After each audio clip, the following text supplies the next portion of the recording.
I can tell you that nobody changes until they change their energy. Nobody changes until they change their energy. And when you change your energy, you change your life. It's the law.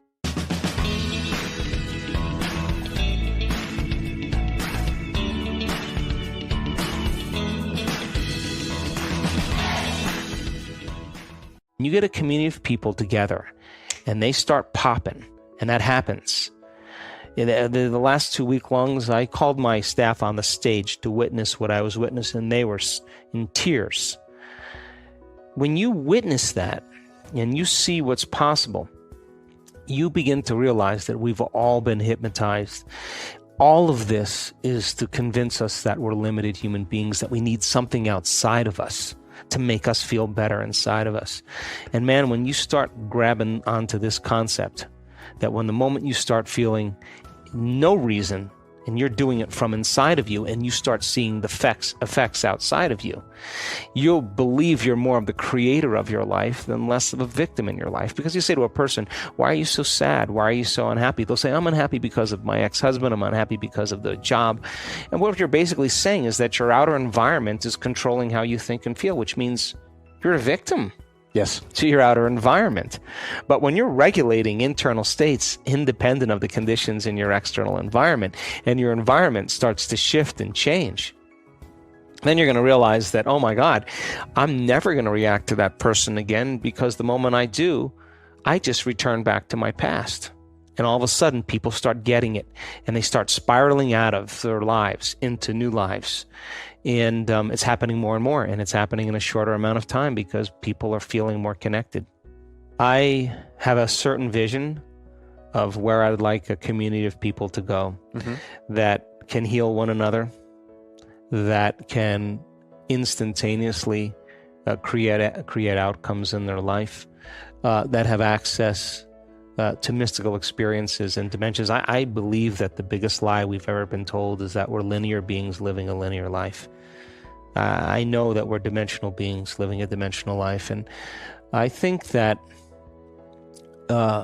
this is an amazing time in history right now. I think we all signed up to be here at this particular moment. All the paradigms are breaking down. You know, the economies, the political structures, the religious structure, the educational structure, journalism, the environment, the medical model, all these things are collapsing because something greater has to come. And I believe that it's not one person.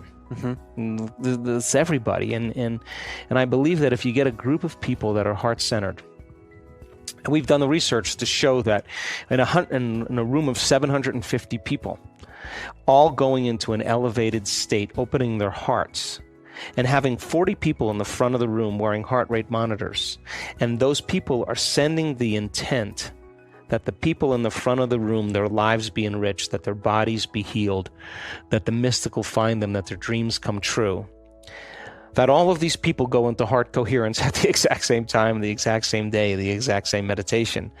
You see, we're connected by this invisible field called love. And I think that if you get enough people beginning to do that, and there's a morphic field that people can draw from, that 4-minute mile, that people are waking up because information is so readily available, that all of a sudden I think the old paradigms are going to collapse, and we should never be afraid of the collapse of those paradigms, and we should not face them in fear or hostility or prejudice. That's what's created them in the first place. Yes. But when people really come together, I think our innate nature is to care for one another, and to love one another, and to be kind to one another. And so much of the world reminds us to not do that. So I think it's a great time to be alive. I hope in some measure, in some way, that I'm making a difference and contributing to the world. But I think a new consciousness is what I'm after.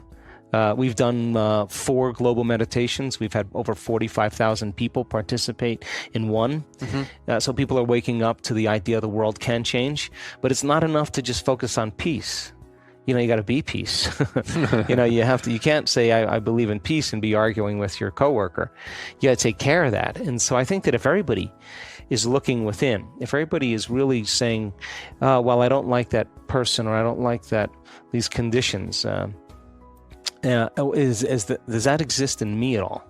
I think if everybody's doing that, it's not about the person out there that's doing what they're doing. It's about principles. And principles are not based in polarity. If you're left or you're right, or if you're male or female or gay or straight or vegetarian or carnivore, or it's all based on polarity. But principles is what unifies people. And so I'm very optimistic about the future, because I'm optimistic that there's goodness in human beings when they finally get beyond their past.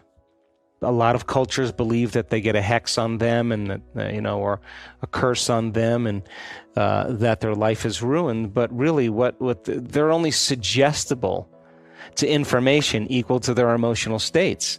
Mm-hmm. So if you're into crystals and you're giving your power away to a crystal, it's not the crystal that's healing you. It's your thought that the crystal's going to heal you. Well, there may be some energetic effects, but really, in truth, that I think so many people place their power outside of them. And when we come preloaded with all the machinery biologically to do this. Yes. And you witness in our events people who are doing it, and your jaw drops and you say, wow, if that person did that without any help, mm-hmm. then it must mean that I need less assistance from my outer world. So people, they could only accept, believe, and surrender to thoughts that are equal to their emotional state. Mm-hmm. And they will never accept, believe, and surrender to any thoughts that are not equal to their emotional state. So many people give their power away to a planet that's 93 million miles away, and they say, the reason I have anxiety is because Mercury's in retrograde.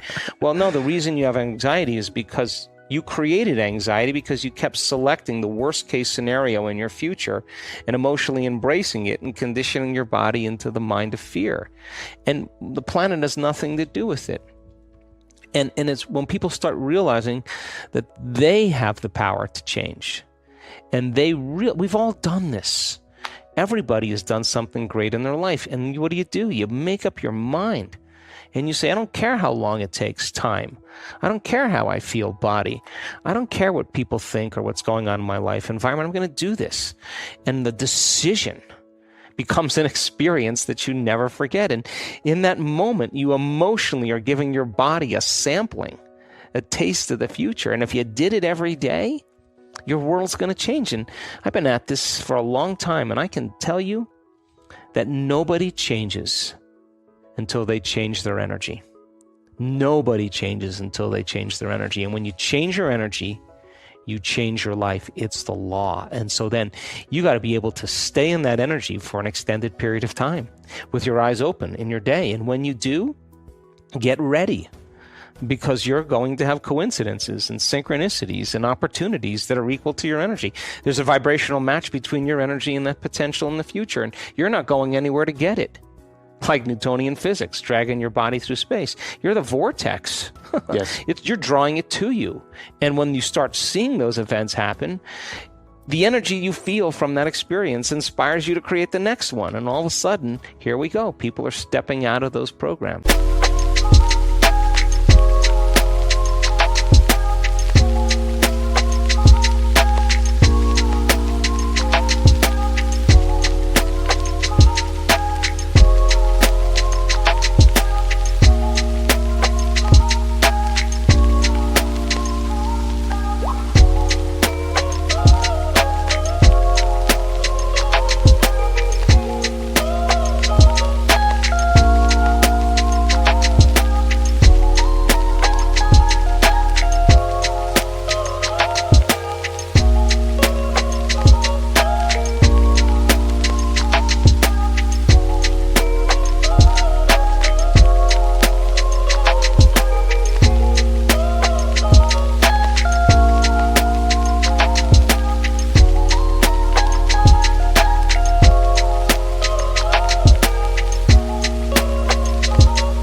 So then what does it take to break that energetic field?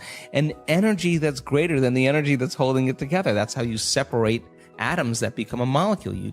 They're they're bound by an invisible field of energy that's keeping them connected. So you got to use a greater energy than the energy that's holding them together to separate them. Well, in order for you to change, then you can't have energy without awareness or consciousness. You got to go to a greater level of consciousness and change your energy. And nobody changes, Jay, until they change their energy.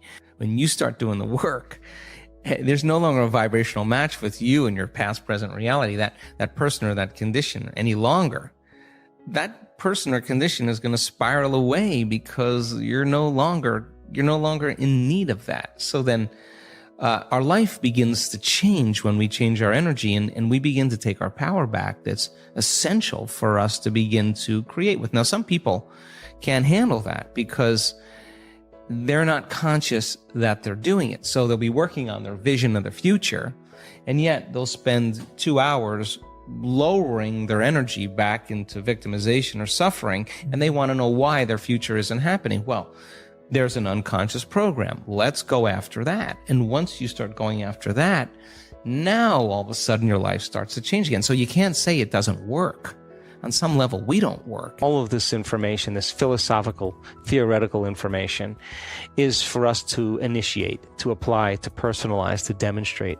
And we do that properly, I think we have new experiences. And those new experiences enrich the circuits in the brain, and those experiences create more profound emotions. And now we're teaching our body chemically to understand what our mind is intellectually understood. And if you keep reproducing an experience over and over again, you will neurochemically condition your mind and body into a new state of being, and you'll begin to master that philosophy. So the talk I'll do, really, that I want to do, is going from philosopher to initiate to master, from knowledge to experience to wisdom, from mind to body to soul, and from thinking to doing to being, or learning it with your head, applying it with your hands, and knowing it by heart. And I want to set the stage so that people are enthusiastic about all the speakers and all the content. So That's awesome. I'll contribute. The future that's coming is going to be a great one. More and more people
people are interested in this knowledge and apply it, as Joe Dispenza noticed. It's not enough just to know, we have to apply this knowledge. Joe Dispenza is giving his best to educate us all on how to do these changes. The change we want to make has to start now, in this present moment. This is what Dr. Joe Dispenza is talking about over and over again. We tend to reside in our thoughts, in the future and the past, but that's illusion. Everything is happening now, right this moment. We are always in the present moment that's constantly changing. So we have to become the person we want to be right now, so the life could confirm our new state of being. There is no other way. I hope you loved this speech by Dr. Joe Dispenza and you're optimistic about the future we are heading to. If you are, give your thumbs up and subscribe for more videos like this. Share this video with your friends, spread the good vibes. You even have the option to join our channel and gain great new benefits. Stay good and have a great day.